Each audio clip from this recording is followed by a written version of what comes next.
The mind is a movie, okay? And it's a movie that never stops.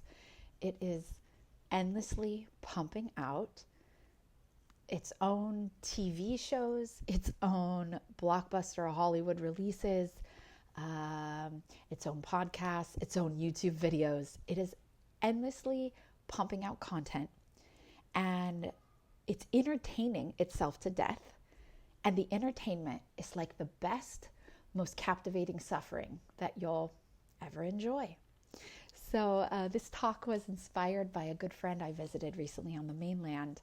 And we've known each other for many years, since we were young, in our early childhood days and in our teens. And we used to watch a lot of art films together, as well as whatever other movies we watched. And so I was visiting her. Now I'm 40. I've got my 3 children, and she's got her 2 dear children. And it's late at night, and she said, "Don't you want to watch a movie? Isn't there like an art film you would want to enjoy together?" And I laughed and I said, I don't watch movies or TV anymore. It sort of just naturally fell away. She said, "Well, I know you don't. I remember you said that, but like, what about an art film, or what about the most recent, release? I don't even know what they're called anymore, that came out and it won the Academy Award, and, the acting was so beautiful. Like, wouldn't you want to watch that?" And I started laughing and I said, "I don't know if I can explain this to you in a way that you'll understand, not because you're not intelligent, but because it just might not make sense to the mind. But after awakening, it became so evident and clear that I didn't need to question or doubt this ever again. There is a constant movie playing. And when I interact with other people, when I fall asleep in the trance of this mind, of this ego constantly pumping out thoughts, it is so clear that the mind is the movie, and it is pumping out endless content, endless entertainment to keep us hypnotized, to keep us in the trance. It captivates us. And so in my life, I guess it was early 30s, it was just pretty quickly after awakening, something totally shifted. And where before there was, watching Netflix, or actually in grad school, a lot of reality TV, because I was studying a lot about trauma and I wanted literally the opposite for my off hours. A lot of reality TV. Oh, stuff I would never want to admit. So let's admit it, like Real Housewives, just like anything that's mindless, right? Because in grad school it was a lot of like trauma and PTSD study. After awakening, all the things that I had used to sort of zone out in my off time, to relax, to take a break from my own mind, I didn't find myself gravitating for that anymore. It wasn't a choice. It wasn't a plan to get healthier or get better. It wasn't white knuckle. It was just, it fell away. And you'll see that, I believe it's Fetter 3. You'll see that with habits that the character or the separate self does in order to give itself a sense of purpose and keep it going. Those will start to dramatically shift. So in my own experience, there were still times, especially after sort of the honeymoon of awakening, shifted into more of a ego identification again, and a lot of shadow work to sort through a lot of repressed emotion. There were still times that the character sort of mindlessly ran towards numbing out on movies and TV and entertainment, but it was very few and far between. And here's the jig. It no longer satisfied. So even if I said, okay, great, I'm going to dig into a new HBO special that all the kids are talking about these days, it would be after like 9 minutes or 12 minutes, I would just be like, I can't watch this anymore. And here's why. Because walking around every day, living and breathing and experiencing life with other people, it's a movie. And this is what I told my friend. I said, this may not make sense to you, and that's okay, but I'm living the movie. This is the movie. And we're all sort of running around projecting, projectors, movies, projecting our version of what reality is or should be. Okay? And by doing that, we are creating the drama, and we are living the drama, and we are creating it for each other.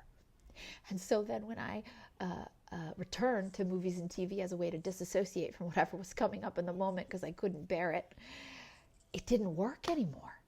I couldn't suspend reality or my disbelief, right, about it being real. That's the only reason TV and movies work, because it's a suspension of reality where you just sort of get lulled into that story and that fantasy.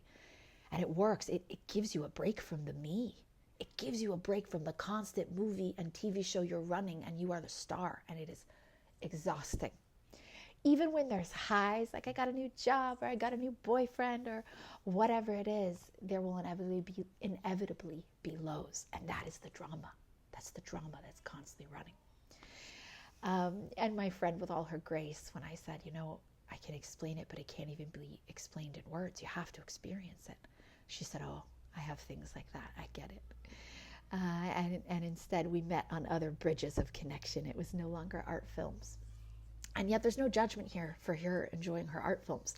In fact, there's nothing special or holy about me. It literally doesn't work for me anymore. So perhaps if I could knock on the doors of TV and movie and disassociate and enjoy it and let it take me emotionally up and down or wherever it wants to take me, maybe if it worked, I'd still do it. But there's a natural falling away in this particular experience of what used to allow me to dissociate and give me some relief from the constant pressure of keeping up a sense of I, a sense of Jasmine, and how she's doing in life and in the world. This is the movie. We're in the movie. Reactivity is the movie. Projecting our unmet needs from childhood, that's the movie. The drama, anytime you feel like a victim, oh, that's a really good movie. That is the Netflix special. Netflix cannot make anything quite as compelling as your mind when you think you're a victim. This is it. You may start to see as you go through this awakening process that with friends, with lovers, with work colleagues, there's no longer a meeting place around that drama and that victimhood. You can't connect there because once you see it's a movie and it's all a play of the mind, it's not reality just as it lays. It's an addition to reality. It can't quite grip you the same way. Now, that doesn't mean that once you awaken, you get rid of your lover, you move 200 miles away and you get rid of all your friends. Absolutely not. However, life, what you are, reality, does the sorting out process. It is a deep surrender. And some friends appear to stay and some friends appear to drift, and that's okay. Like my dear friend says, friends will spin out and then they'll spin back in, and you don't have to worry about it. It all takes care of itself. For me, post-awakening, there was definitely a sinking down to my knees, symbolically. Although I'm sure I got on my knees many times, praying for help to God knows what. Because friends did leave. Friends I thought I was going to grow old with. The rocking chair on the porch, right? That fun vision. They were so disturbed. I want to say disturbed. That's like what Jesus says in the gospel, right? Once you look and really see, you will be disturbed. But after you're disturbed, you will be amazed. These friends were disturbed by what I was talking about. I said, oh my God, I'm having this experience and we're not who we think we are, and I'm not who I thought I was. And they're like, what? And it drove them away. And I didn't know at the time, so earnest, so vividly honest about what was occurring. I didn't know to protect them from the truth pouring through. And all I feel for those friends is love and connection. There's not even forgiveness, although for a while it looked like that. And some friends remained, whether or not they understood what was occurring. And so that is my way of saying, once you see that the drama the mind constantly pumps out is the movie, it is the Netflix special, it is the best thing that HBO can put out, starring Keira Knightley and whoever the male actors are these days. I don't know celebrities anymore. The mind is putting out something far more captivating. And that's why we are adding things onto reality. That's why the movie is here. I don't have to run to whatever content is being put out and sold as entertainment. The suffering and the entertainment is here now. And it's whenever my mind is identified with a thought thinks it has to do something about it and push and pull on life.